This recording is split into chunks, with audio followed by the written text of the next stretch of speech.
ഞങ്ങളുടെ ഈ സ്ഥലത്തിൻ്റെ പ്രത്യേകത ഇത് വത്തിക്കാൻ എന്നാണ് ഈ സ്ഥലത്തിൻ്റെ പേര്. ഇത് കഴിഞ്ഞാൽ അടുത്ത ജംഗ്ഷൻ മോസ്കോ ആണ്. ഈ വത്തിക്കാൻ ക്രിസ്മസ് കാർണിവൽ എന്നും പറഞ്ഞാണ് ഞങ്ങളിത് സംഘടിപ്പിക്കുന്നത്. വത്തിക്കാൻ ക്രിസ്മസ് കാർണിവൽ 2024 ഒരുക്കം ഞങ്ങൾ ഡിസംബർ മാസം ഏകദേശം 5-ാം തീയതിയോട് തുടങ്ങിയതാണ്. ഒരു 45ഓളം ആളുകൾ രാവും പകലും അധ്വാനിച്ചാണ് ഇതിൻ്റെ പൂർത്തീകരണം നിർവഹിച്ചത്.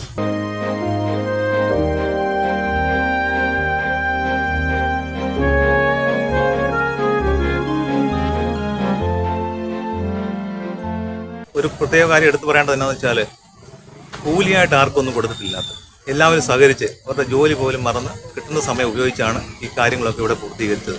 അതുതന്നെയാണ് ഇതിനകത്തെ ഞങ്ങൾക്ക് ചിലവ് കുറയ്ക്കുവാനായിട്ട് സാധിച്ചത്. പിന്നെ മുള അങ്ങനെയുള്ള ഓരോ ഐറ്റമാണ് ഞങ്ങളിവിടെ ഇതിനുവേണ്ടി ഉപയോഗിച്ചിരിക്കുന്നത്. ഇലിമിനേഷൻ മാത്രമേ അല്ലാതെ ഇതിനകത്ത് കടന്നു വന്നിട്ടുണ്ട്. ഏകദേശം ഇതിനൊരു 1.5 ലക്ഷം രൂപയോളം ഇപ്പം ഞങ്ങൾ മുടക്കിയിട്ടുണ്ട്.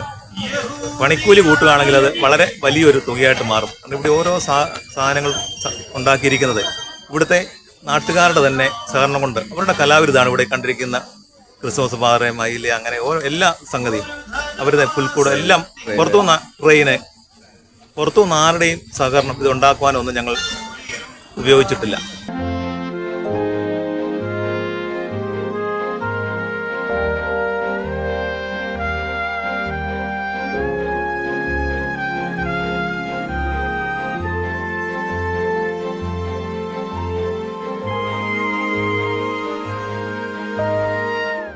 എല്ലാവരും ഒത്തൊരുമിച്ച് കൂട്ടായി പ്രവർത്തിച്ച് ഉണ്ടായ ഒരു പ്രസ്ഥാനമാണ് ഈ കൈരളി. അതിൻ്റെ ഭാഗമായിട്ടുള്ള കൂട്ടായ്മയാണ് ഇന്നിവിടെ കാണുന്നത്. 2000-ൽ മില്ലേനിയം സ്റ്റാർ ഉയർത്തിയാണ് ഈ സംരംഭം ഞങ്ങൾ തുടങ്ങിയത്. അതായത് ഇങ്ങനെ ഒരു ക്രിസ്മസ് കാർണിവൽ. അതിനുശേഷം വലിയൊരു ക്രിസ്മസ് ഫാദറെ ഞങ്ങൾ ഇവിടെ എത്തി. പിന്നെ 2 വർഷം അല്ലെങ്കിൽ 3 വർഷം കൂടുമ്പോൾ ഇങ്ങനെ പിന്നെയാണ് ഞങ്ങൾക്ക് ആശയം വന്നത്, തോട്ടിൽ ഇങ്ങനെ എലിമിനേഷൻ ചെയ്യണം, നല്ലതായിരിക്കും. അങ്ങനെ തോട്ടിൽ ചെയ്ത് ആദ്യം ഒരു ചെറിയ വള്ളം മാത്രമാണ് തോട്ടിൽ ഞങ്ങൾ കണ്ടത്.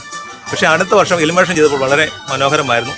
അങ്ങനെ വന്നാണ് ഇതുപോലെ ഓരോ വർഷവും ഓരോ തീമിലാണ് ഞങ്ങൾ ചെയ്യുന്നത്. ഇലിമിനേഷൻ ഈ വർഷം ഇച്ചിരി ഞങ്ങൾ മോഡിഫൈ ചെയ്തിട്ടുണ്ട്. അങ്ങനെ ഈ വർഷം ഏറ്റവും മനോഹരമായ രീതിയിൽ ഇത് ചെയ്യുവാനായിട്ട് ഞങ്ങൾക്ക് സാധിച്ചു. ഇത്രയും ഒക്കെ ചെയ്യുവാൻ ഈ നാട്ടുകാരുടെ കൂട്ടായ്മ, അത് ചെറുപ്പമെന്നോ വലുപ്പമെന്നോ ഇല്ല, എല്ലാവരും പ്രായമുള്ളവരും ചെറുപ്പക്കാരും ജാതി മത ഭേദമന്യേ എല്ലാവരുടെയും കൂട്ടായ സഹകരണം വന്നുകൊണ്ട് മാത്രമാണ് ഇതുപോലൊരു ക്രിസ്മസ് കാർണിവൽ ഇവിടെ സംഘടിപ്പിക്കാനായിട്ട് ഞങ്ങൾക്ക് സാധിച്ചത്.